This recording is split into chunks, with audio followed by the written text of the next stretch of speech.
तो हेलो प्यारे बच्चों, आज हम पढ़ने वाले हैं जवाहर नवोदय विद्यालय चैप्टर 1 संख्या एवं संख्या पद्धति का पार्ट 2, जो बहुत ही ज़्यादा इंपॉर्टेंट रहने वाला है। तो इस वीडियो को लास्ट तक देखिएगा, इस वीडियो को स्किप मत करिएगा। आज हम लोग पढ़ने वाले हैं भाज्य संख्या, अभाज्य संख्या, रोमन अंक। ये चारों वेरी वेरी मोस्ट इंपॉर्टेंट है आपको नवोदय विद्यालय के एग्जाम के दृष्टि से, इंस्टेंस एग्जाम क्लास 6 के लिए। तो इस वीडियो को लास्ट तक देखिएगा, इस वीडियो को स्किप मत करिएगा। तो वीडियो को स्टार्ट करने से पहले मेरा नाम जान लीजिए। मेरा नाम हर्षित कुमार गुप्ता और आप देख रहे हैं जेएनवी हब।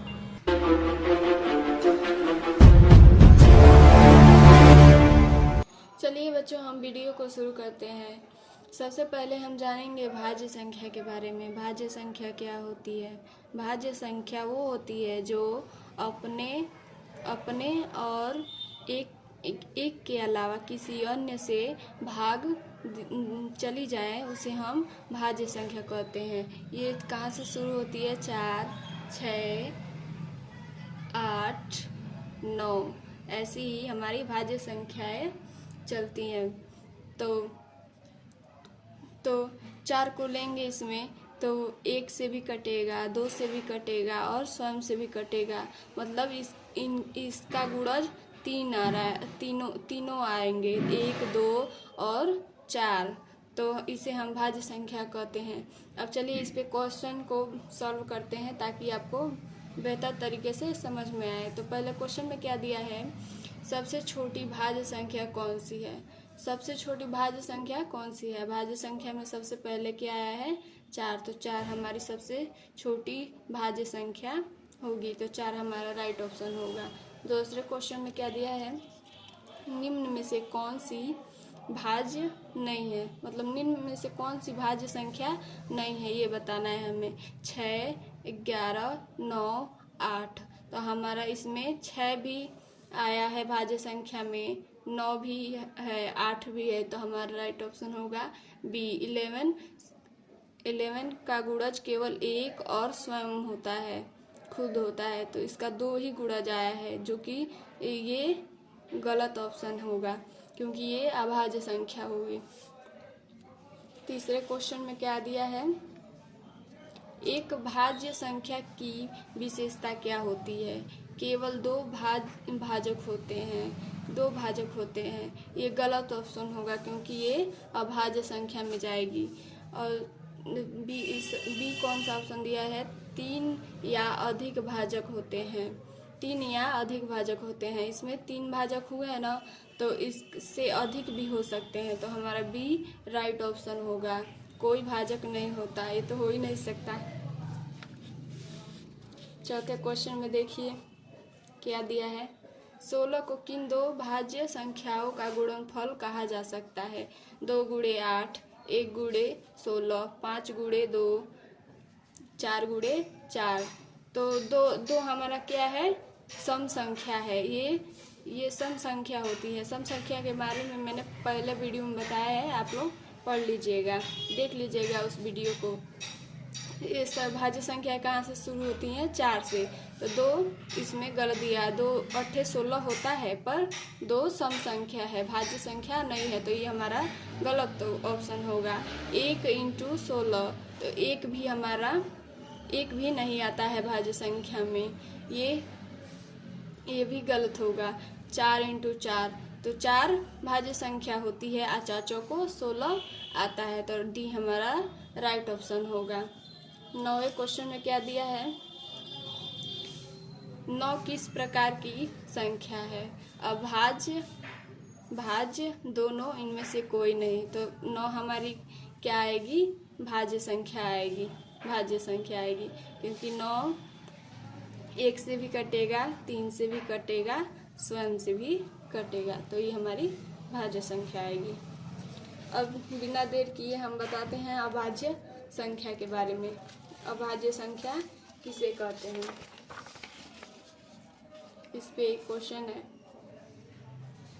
अभाज्य संख्या के बारे में हम जानते हैं कि अभाज्य संख्या किसे कहते हैं। अभाज्य संख्या जो अपने और एक के अलावा किसी अन्य संख्या से न कटे, उसे अभाज्य संख्या कहते हैं। भाज्य संख्या में क्या था? अपने और एक के अलावा किसी अन्य से भी कटे, उसे भाज्य संख्या कहेंगे। और अभाज्य संख्या किसे कहेंगे? जो अपने और एक के अलावा किसी से भी न कटे, उसे अभाज्य संख्या कहते हैं। अभाज्य संख्या में क्या आएगा? 2, 3, 5, 7। आप लोगों को अभाज्य संख्या वाले अंक याद करने होंगे, कम से कम 50 तक, क्योंकि ये अभाज्य संख्या वाले क्वेश्चन ज़्यादातर पूछे जाते हैं। तो देखिए 2 को लेंगे इसमें, तो एक या 2 स्वयं से ही कटेगा, तो ये 2 ही अंक आएंगे हमारे। तो ये स्वयं से ही कटेगा और 1 से ही कटेगा। चलिए इस पे क्वेश्चन करते हैं। सबसे छोटी अभाज्य संख्या कौन सी है? तो इसमें सबसे छोटी अभाज्य संख्या कौन सी है? 2। तो हमारा राइट ऑप्शन सी होगा। दूसरे क्वेश्चन में क्या दिया है? 2 को अन्य अभाज्य संख्याओं से अलग क्यों माना जाता है? 2 को अन्य अभाज्य संख्याओं से अलग क्यों माना जाता है? क्योंकि ये 2 है, जो 2 है ये सम संख्या में आता है, सम संख्या होती है, 2 सम संख्या भी होती है, इसीलिए इसे अलग माना जाता है। यह एकमात्र सम अभाज्य संख्या है, मतलब सम संख्या है, तो इसीलिए बी राइट ऑप्शन होगा। बी हमारा राइट ऑप्शन होगा। चलिए तीसरे क्वेश्चन को पढ़ते हैं। उम्मीद करती हूँ आपको समझ में आ रहा होगा।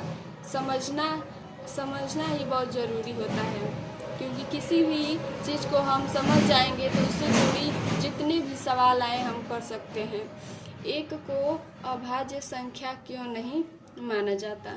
क्योंकि 1 को अभाज्य संख्या क्यों नहीं माना जाता? क्योंकि 1 केवल स्वयं से कटता है और किसी अन्य अंक से नहीं कटता है, लेकिन अभाज्य के 2 भाजक होने चाहिए, ये जरूरी होता है।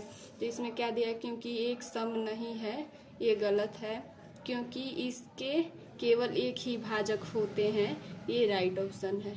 बी हमारा राइट ऑप्शन है। क्योंकि यह धनात्मक नहीं है, क्योंकि यह पूर्णांक नहीं है, ये गलत होगा। बी हमारा राइट ऑप्शन होगा। चौथे क्वेश्चन को देखिए। 29 को किस संख्या से विभाजित किया जा सकता है? 29 एक भाज्य संख्या है, कहे हैं ना 50 तक आपको याद रहना चाहिए, क्योंकि इससे जुड़े सवाल आते हैं। तो 29 को हम 1 और उसके अलावा किसी अन्य अंक से विभाजित नहीं कर सकते हैं, तो हमारा राइट ऑप्शन ए होगा। पांचवें क्वेश्चन में देखिए क्या दिया है। ज़्यादा से ज़्यादा क्वेश्चन कराना है ताकि आपको बिल्कुल इस पे दोबारा पढ़ने की ज़रूरत न पड़े। अभाज्य संख्याओं की क्या विशेषता है? अभाज्य संख्याओं की क्या विशेषता है? तो इसकी क्या विशेषता है? इसके केवल 2 भाजक होते हैं। 3 को भी लेंगे तो 1 और स्वयं के अलावा कटेगा और किसी अन्य के अंक से नहीं कटेगा, तो इसका क्या होगा? केवल 2 भाजक होते हैं। बी राइट ऑप्शन होगा। अब चलिए जुड़ाव, ट्वेन प्राइम नंबर, जुड़वा या यमज अभाज्य संख्या, ये बहुत ही इम्पोर्टेंट क्वेश्चन है। जब हम जुड़ाव पढ़ते हैं, जुड़ाव अभाज्य संख्याएं, जुड़ाव अभाज्य संख्याएं क्या होती है? जिसमें 2 का अंतर आए उसे हम जुड़ाव अभाज्य संख्या कहते हैं। जैसे 11 और 13, इसमें कितने का अंतर है? 2 से माइनस करेंगे 11 को, तो हमारा क्या आएगा? 2। तो जिसमें 2 का अंतर पाया जाए उसे हम जुड़ाव अभाज्य संख्या कहते हैं। इसमें 3, 5 भी आएगा, 5, 7 भी आएगा, 5, 7 भी आएगा। ऐसी संख्याएं आएंगी जिसमें 2 का अंतर मिले। तो चलिए इस पे हम क्वेश्चन करते हैं जुड़ाव अभाज्य संख्या पे। तो जुड़वा अभाज्य संख्याएं कौन सी होती हैं? 2 सम संख्याएं, 2 लगातार भाज्य संख्याएं, 2 ऐसी संख्याएं अभाज्य संख्याएं जिनमें अंतर 2 हो, 2 विषम संख्याएं। तो हमारा राइट ऑप्शन क्या होगा? 2 ऐसी अभाज्य संख्याएं जिनमें अंतर 2 हो। तो मतलब ये अभाज्य संख्याएं होंगी और इनमें 2 का अंतर पाया जाएगा। जैसे 3 और 5 को लिए हैं हम, तो इसमें 5 से माइनस करेंगे 3 को तो 2 का अंतर आएगा, 2 का अंतर आएगा, और ये अभाज्य संख्याएं भी है। अब चलिए दूसरे क्वेश्चन की तरफ। दूसरा क्वेश्चन देखिए, निम्न में से कौन सी जोड़ी जुड़वा अभाज्य नहीं है। जुड़वा अभाज्य नहीं पूछा गया है इसमें। तो देखिए इसमें क्या दिया है, 3 5, 3 5 हमारा क्या होगा, जुड़वा अभाज्य होगा। और 17 19 इसमें भी 2 का अंतर है, तो ये भी हमारा राइट ऑप्शन होगा। और 11 13 में भी 2 का अंतर है, तो ये भी जुड़वा अभाज्य होगा। और 9 11 इसमें 2 का अंतर आएगा। देखिए बच्चों, इसमें 2 का अंतर आएगा, पर 9 क्या है, 9 भाज्य संख्या है, अभाज्य संख्या नहीं है। तो इसलिए ये राइट ऑप्शन होगा। मतलब नहीं पूछा गया है ना, तो इसका आंसर यही होगा, क्योंकि 9 अभाज्य संख्या नहीं है। तीसरे क्वेश्चन की तरफ चलते हैं हम। जुड़वा अभाज्य का अगला जोड़ा क्या होगा। इसमें अगला जोड़ा पूछा गया है, ये अगला जोड़ा क्या होगा। देखिए क्या दिया है, 11 13 17 19। तो इसमें खोजना होगा कि 2 का अंतर किस में मिल रहा है, 21 और 23। इसमें भी 2 का अंतर है, पर 21 अभाज्य संख्या नहीं है। ये 7 से कटती है, 3 से भी कटेगी, इसीलिए अभाज्य संख्या नहीं है। अभाज्य संख्या क्या होती है, स्वयं के अलावा और 1 के अलावा किसी अन्य से नहीं कटती। तो 23 और 25, ये भी, इसमें भी 2 का अंतर है, पर 25 अभाज्य संख्या नहीं है। 29 31, तो इसमें 2 का अंतर है और ये दोनों अभाज्य संख्याएं हैं, तो ये राइट ऑप्शन होगा हमारा। अभाज्य संख्याएं आपको कम से कम 50 तक या 100 तक याद करनी होंगी। क्या 2 3 जुड़वा अभाज्य संख्या मानी जाती हैं। 2 3 अभाज्य संख्याएं हैं, पर इनमें 2 का अंतर नहीं है, इसमें 1 का ही अंतर है, इसीलिए ये नहीं मानी जाएंगी, नहीं मानी जाती हैं। तो बी हमारा राइट ऑप्शन है। और भी क्वेश्चन लाए हैं। अब मैंने सम संख्या, विषम संख्या, सारी संख्याओं के बारे में आपको डिटेल में पढ़ा दिया है। आप इसका पार्ट 1 भी देख लेना, ताकि आपको पूरी वीडियो समझ में आए। और उससे जुड़े अन्य भी क्वेश्चन लाई हूँ मैं। एक अंक की सबसे छोटी संख्या, एक अंक की सबसे छोटी संख्या क्या होगी, तो हमारी 1 होगी। एक अंक की सबसे बड़ी संख्या, एक अंक की सबसे बड़ी संख्या हमारी क्या होगी, 9। बड़ी संख्या 9 होगी। मतलब एक अंक में, एक अंकों का 0 से लेकर 9 तक रहता है, तो सबसे बड़ी संख्या 9 होगी हमारी, और सबसे छोटी संख्या 1 होगी। 2 अंकों की सबसे छोटी संख्या, 2 अंकों की सबसे छोटी संख्या क्या होगी हमारी, 10 हमारी सबसे छोटी संख्या होगी। 2 अंकों की सबसे बड़ी संख्या क्या होगी, तो 99 हमारी सबसे बड़ी संख्या होगी 2 अंकों की। 3 अंकों की सबसे छोटी संख्या क्या होगी, 100 हमारी 3 अंकों की सबसे छोटी संख्या होगी। 3 अंकों की सबसे बड़ी संख्या क्या होगी, 999। ऐसे ही अगर 4 अंकों की पूछे, 9 अंकों की पूछे, बड़ी छोटी, तो आप निकाल सकते हैं। 4 अंकों की पूछा जाएगा तो इसमें 3 अंक बढ़ जाएंगे। इसमें 4 अंकों का पूछा जाएगा तो इसमें 4 अंक बढ़ जाएंगे। ऐसे ही आप बता सकते हैं। ये बड़ी संख्याएं हैं और ये छोटी संख्याएं हैं। अलग से क्वेश्चन लाई हूँ इसमें। 1000 का अभाज्य गुणनखंड क्या होगा। 1000 का 10 गुणे 10 गुणे 10, तो इसका भी 1000 होगा, पर इसका ये गलत ऑप्शन होगा, क्योंकि हम लसन निकाल के इसका बताएंगे। 2 से कटेगा 500 बार में, पुनः 2 से कटेगा 250 बार में, पुनः 2 से कटेगा 1, 2 दूनी 4 और 2 5 10। फिर 5 से कटेगा 2, 5 दूना 10, 5 9 25। फिर 5 से 5 5, तो हमारे कितना गुणनखंड आया है? 2 गुणे 2 गुणे 2, 5 गुणे 5 गुणे 5। तो हमारा राइट ऑप्शन क्या होगा?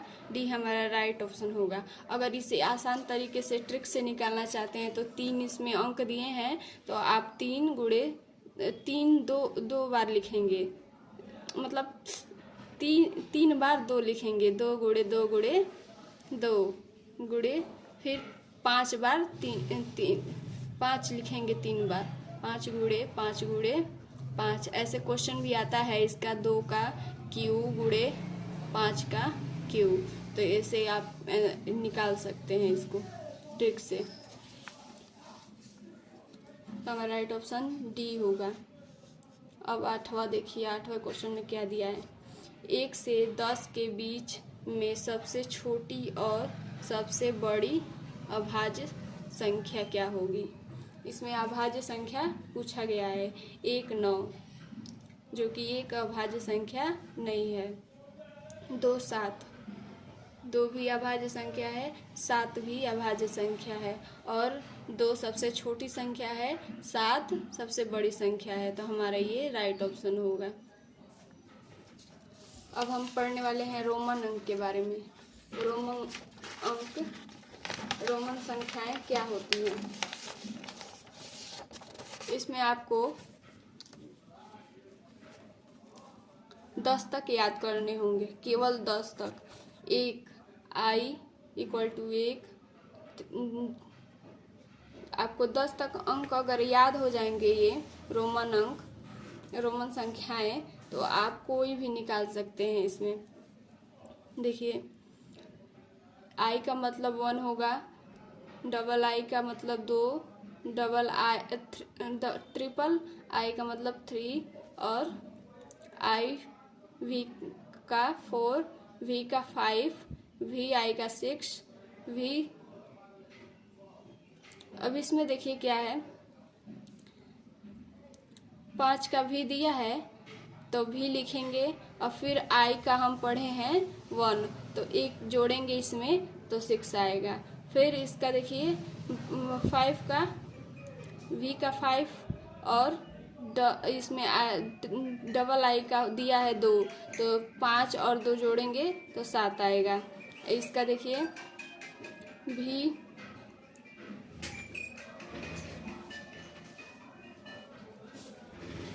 इसका क्या दिया है, भी 5 और 3 जोड़ेंगे, 5 में 3 जोड़ेंगे तो 8 आएगा, तो 3 का ये लिखेंगे। फिर 9, ix का 9 होता है, ix का 9 होता है, ix का मतलब 10 होता है। तो आप लोगों को केवल 1 से लेकर 10 तक याद करने होंगे, 10 तक याद करने होंगे। और फिर x, डबल x का 20 होगा, ट्रिपल x का 30 होगा, XL का 40 होगा, यल का 50 होगा, और यल x का 60 होगा, यल डबल x का 70 होगा, यल ट्रिपल x का 80 होगा। इसमें 10 के हम लिए हैं, 10 का x लिए हैं, तो इसमें क्या दिया है, यल x। तो यल का मतलब 50 होता है, और 10 जोड़ेंगे इसमें तो 60 हो जाएगा। आप ट्रिक से भी याद कर सकते हैं। और यल का मतलब 50 होता है, और x डबल x का 20 होता है, तो 50 में 20 जोड़ेंगे तो 70 होगा। फिर यल का 50 और ट्रिपल x का 30 होता है, तो 50 और 30 को जोड़ेंगे तो 80 होगा। फिर 90 का आपको याद रखना होगा XC, और 100 का C होता है। फिर 500 का इसमें D होगा, और 1000 का यम होगा। बस आपको इतना याद करना होगा। इस पे हम क्वेश्चन लेकर आए हैं। मान बताइए x और vi का। vi का मतलब क्या होता है 6, x का मतलब 10, और 10 और 6 जोड़ेंगे तो कितना होगा 16 प्लस iv का मतलब 4 होगा बट्टे में vi का 6 प्लस iv का 4 इक्वल टू 20/100, 20/10 आएगा। जोड़ेंगे तो इसको तो हमारे कितने बार में कटेगा तो 2। तो हमारा राइट ऑप्शन इसमें क्या दिया है 2, ये डी हमारा राइट ऑप्शन होगा। और दूसरे में देखिए c माइनस CL का मान कितना है। c का मतलब क्या होगा बच्चों 100 और l का मतलब 50 इक्वल टू 50। तो 50 हमारा राइट ऑप्शन होगा, बी हमारा राइट ऑप्शन होगा। अगर रोमन संख्याओं के बारे में और अधिक जानना है तो कमेंट बॉक्स में बताइएगा कि इस पे एक और वीडियो बने या नहीं। और वीडियो पसंद आई हो तो लाइक और सब्सक्राइब करना मत भूलिएगा।